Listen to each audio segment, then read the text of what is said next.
It's the radio guy, Mike France, and welcome to another special edition here at the Open Mic Broadcast Network. Of course, we're about community, we're about service, and we're about informing. And that's exactly what we have with you on today. I am proud to have with us a special guest group all the way from the city limits of Houston, Texas. And without me stumbling and bumbling over everyone's official titles, we will allow them to introduce themselves to you. Ladies and gentlemen, the floor is now yours. Good morning, Dr. Prince. Thank you for having us on. My name is DeAndre Hutchison. I serve as the president of the Afro-American Police Officers League here at HPD. Good morning, Dr. Prince. This is Sergeant Charlotte Woodard. I'm the sergeant of the recruiting division with the Houston Police Department. Good morning, Dr. Francis. I'm Sergeant Adrian White, the sergeant of the polygraph unit, a part of the recruiting division. Good morning, Doc. Terry Houston, part of the background investigation and the recruiting division. Good morning, sir. I'm Sergeant Richard Callis. I'm one of the background sergeants in the recruiting division. Good morning, Eric Carr, officer assigned to the Houston Police Public Affairs African American Community Liaison. We definitely wanted to thank you for your time and allowing us to speak to your audience real quick. Just to give you a brief overview of the Afro-American Police Officers League, we've been around for about 45 years, working in the community, bridging the gap between community and police. We represent a large portion of the black and brown officers here in the state of Texas, and more specifically the Houston Police Department. One of the things that we started or want to bring to your listeners is this community policing, relational policing initiative. We want to recruit people from your campus to come and join the ranks of the Houston Police Department. So much so that we've got buy-in from our astute mayor, our HPD command staff, as well as the division commander here in the recruiting division. So with that being said, we got a lot of people that do a lot of different things, so I'm going to let them talk about how your listeners can get involved in this process. Okay, Dr. Prince, this is Sergeant Woodard again. Just to give you a little background on what we're looking for when we're looking at the candidates, some of the requirements are that they need to be 20 and a half years of age, 21 years of age before they graduate the academy, as well as they can be over 45 whenever they graduate the academy. That's one of the qualifications. Another one is they need 48 hours of college credit with a 2.0 GPA minimum. Next, we also have the military aspect of it. If they are prior military honorable discharge, they can apply with us, as well as work experience. As long as they have 36 months of work experience, doesn't matter if it's the same job or another one, full-time employment, in the last 48 months, they can apply with the Houston Police Department. With the 48 hours of requirement, and help me if I'm a bit dated, at one point it used to be 60 hours. Is that true, or is that never not the case? That's true, sir. We have decreased the amount of hours that are needed in order to apply for the department. Okay, and so with that, was there a reason why that was decreased? Was it because of the pool was shrinking, or what was the case for that? Or was it just something that they figured they need to change with time? For Houston here, just to give a little history on that, it was previously 60 hours. We worked out an agreement with the Houston Community College that some of the courses that are taught at the police academy, those courses actually go on a transcript with the Houston Community College. So upon graduation, still be the 60 hours. However, we only require 48 to start the initial process. So you will get credit. If you have a college degree, if you have a bachelor's degree, a doctoral degree, you still will get a transcript from Houston Community College, those 12 hours on it, sir. Okay. And look, me being slightly over 45, I don't have a snowball's chance of becoming an officer, huh? Well, let me speak to that real quick. I initially came on, the cutoff was 35 for civilians and 45 for the military. However, the numbers was kind of shrinking, so we kind of took a hard look at everything and say, hey, let's just do everybody at 45 years of age, because a lot of agencies were fishing from the same pond. We was trying to increase our numbers, so we just went across the board with 45 years of age, and that is you have to graduate before you turn 45, receive your oath before you turn 45 years of age. However, there are some agencies out there where you can apply, sir. if you're over 45 years age, but not the Houston Police Department. Oh, okay. I just wanted to make sure I was feeling left out, man. You know. Well, no, we don't want you to feel left out. You can be a part of us, but you just won't be the police. Well, I just have to be a civilian making the duties. I understand. Yeah. I understand. That's part of community relations. We need the community. We need you in as a civilian to work with us. Absolutely. We need that. Well, that's exactly a critical time, especially right now with everything that's going on throughout the nation. And some that may be listening may be skeptical, and that's part of the nature of humans. Why should a person even consider becoming part of who they're looking at as a potential enemy? And you know where I'm going with that. That's just where we are right now. Yes, we know where you're going. This is Eric Carr. I'm the Public Affairs African American Community Liaison. First of all, I'm also the chair of the Good Apples Committee. So on behalf of all the good apples out there, we want to encourage, inspire, and motivate you to get involved and join our team. Now, we're not naive. We understand in certain communities, a lot of people don't want to be the police because of what they have seen in the media, what they see on Facebook, and things of that nature. However, you have to understand that most officers, speaking for HPD, we are people of service that's trying to help our community and trying to do something positive for our community. And we know we have good fruit in our own backyard. So that's why we want to first acknowledge that we want to motivate and inspire you because we are better together and we are on the same team. We are on the same team.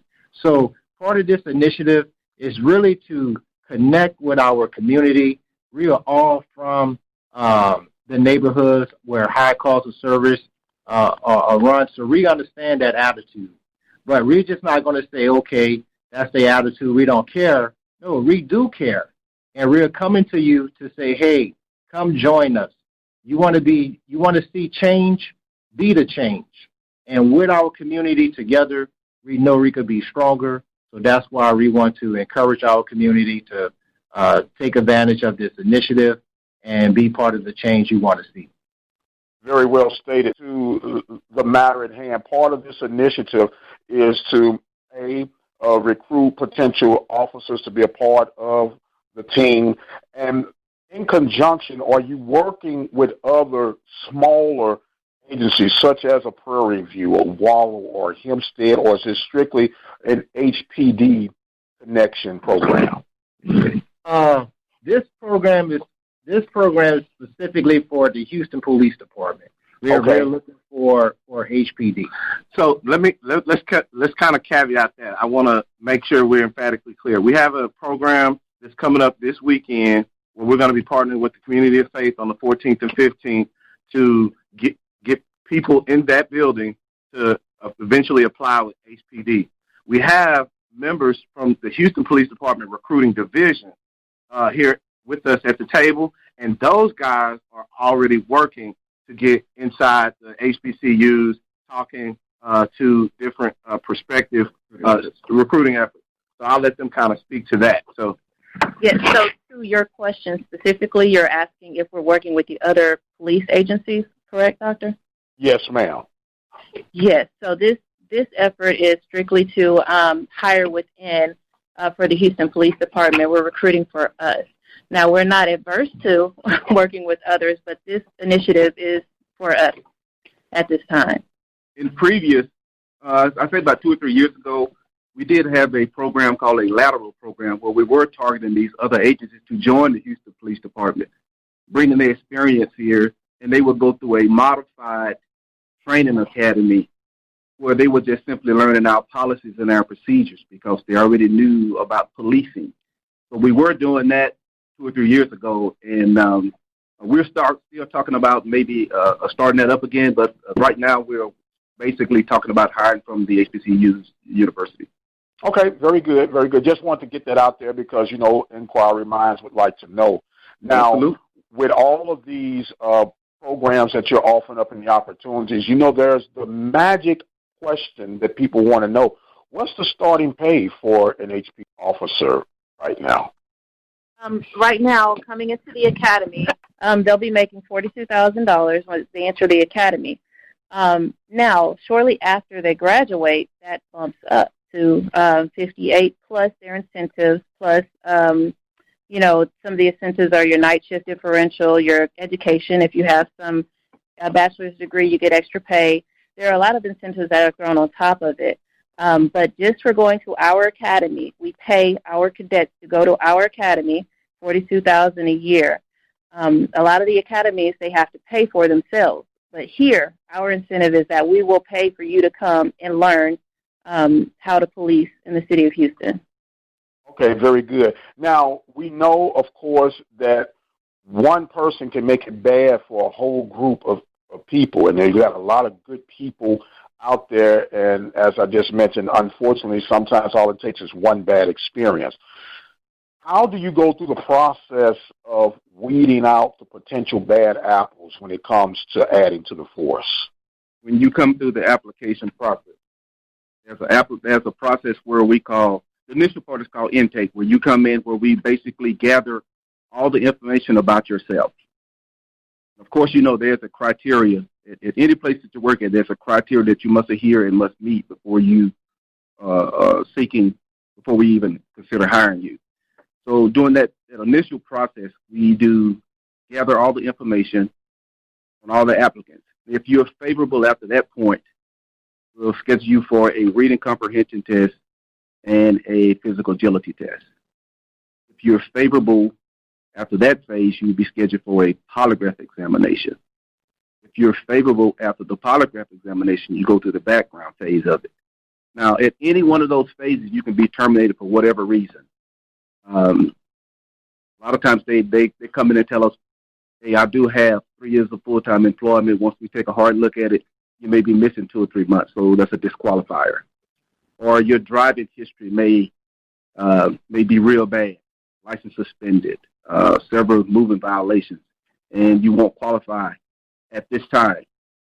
It's not a permanent rejection that most people disqualify for. It's normally a temporary rejection. That way we give them time to go back and correct the wrong that is put in the application.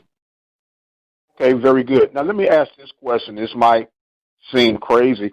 What about after the fact a person has qualified to get through all the series and the processes of going? Is there any type of continuation, potential polygraph or background check once a person has come in? And because, sometimes people have these chameleon-type attributes. They know what they say, know what to do to get in, and once they get in, they reveal them true selves. Well, let me say this here. Once you come in, because when we start interviewing you in the background phase, all that information that you enter into your application, and we have a face-to-face interview with you, we understand that everything you put in the application is going to be good stuff. It's going to be people's name that you put down that's going to say good things about you. So we have to look at the other part of it. By that, I mean we have to paint the whole picture of who you really are. Because once your file goes up to the chief's office, we have to paint the picture whether it's good or bad or whatever, because there are no good people. We all have faults. We already know that. We're not perfect people. So we ask you at the beginning to just tell the whole story about yourself, because it's about you and you can tell it the best. And so I kind of use the phrase, painting the house blue. If you paint the house blue from the beginning to the end and tell everything, and once we get the background, we start verifying information, everything comes back and the house is still blue, we good to go. But once it starts turning colors, once the paint starts turning colors, then we got issues. That's what we call issues of concern. And so we'll address that issue. So every time I get an issue with any applicant, I'll go and talk it with my supervisor and say, hey, this is what I discovered during the background phase of the process. Is this something that we need to take a hard look at? Do we need to move forward with him, or do we need to do a temporary rejection? You take a look at it and tell me what you think. If he comes back and says we'll list it as an issue of concern, we'll move forward with it. Now, by moving forward with it, it's just for him to continue to the next phase. It's not guaranteed that he's going to be hired. It's just so he can move to the next phase, which would be the polygraph examination. Now, when the polygrapher starts asking a bunch of questions and gives some additional information, it may end up disqualifying the applicant because he wasn't forthcoming with all this information. How would you feel if you own a trucking company, you say, Terry Houston, you seem to be a good candidate. How's your driving history? Oh, my driving history is good, sir. And you do a background check on me and see that my driving history is crap. Bunch of moving tickets and everything. And you will come back and say, you're not honest with me, so you may not hire me.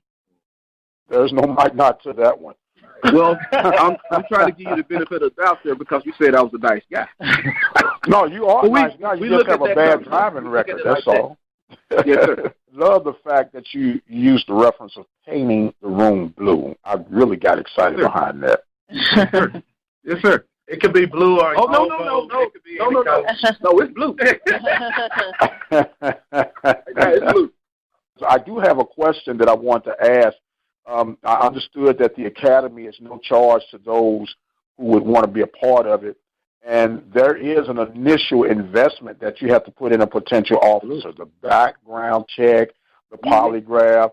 So just on a guesstimated value point system, how much per cadet does it cost you to get them through the process from beginning to end? About $3.5 million per academy class, including about 75 cadets.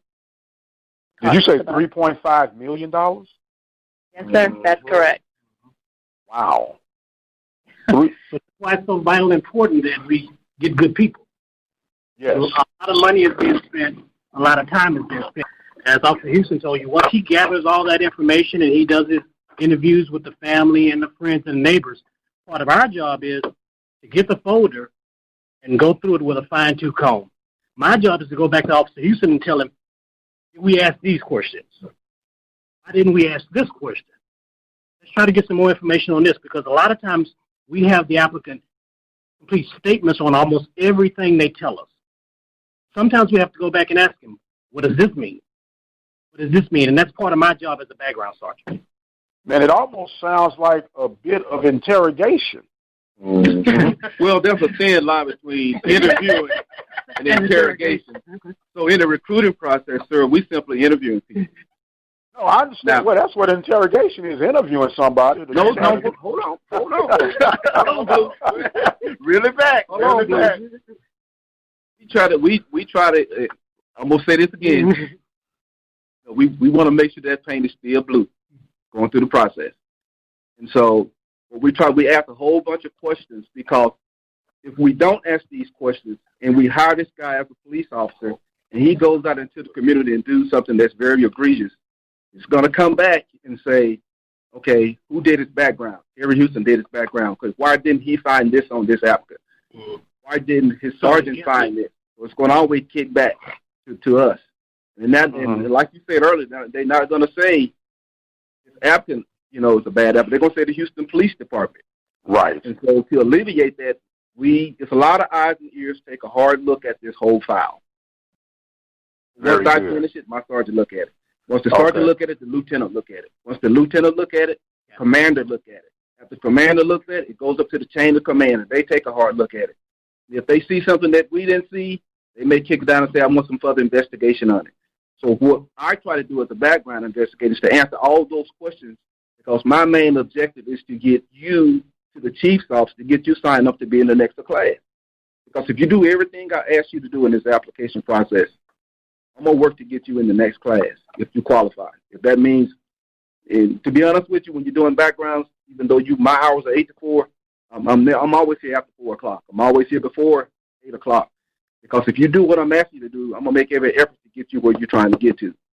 This is DeAndre Hutchison, and that number breaks down to about $46,000 per applicant, about, roughly. Wow. That's amazing, man. That is absolutely amazing. The numbers don't lie, do they? The numbers don't lie. And here in Houston, specific to Houston, because this is just such a great place to work. We're not like other cities where, like you say, you have a lot of these hotbed issues.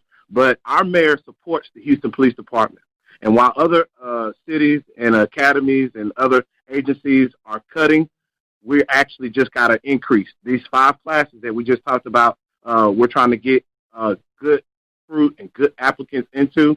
Those people, the mayor is in support of that. And they just approved another additional budget to give us 5 classes. Post-corona, post-George Floyd, post this current climate. Okay, very good. You're listening to the Community Report here at the Open Mic Broadcast Network. Dr. Mike Prince and the Houston Police Department, and we are getting a lot of information, a lot of opportunities for some of you. You cannot be over 45, though, to potentially look into becoming part of the Houston Police Department. Now, if a person were to strike a chord and say, you know what, this is something I want to look into, where is point A? How do they begin their journey? So their very first step will be to go to www.hpdcareer.com.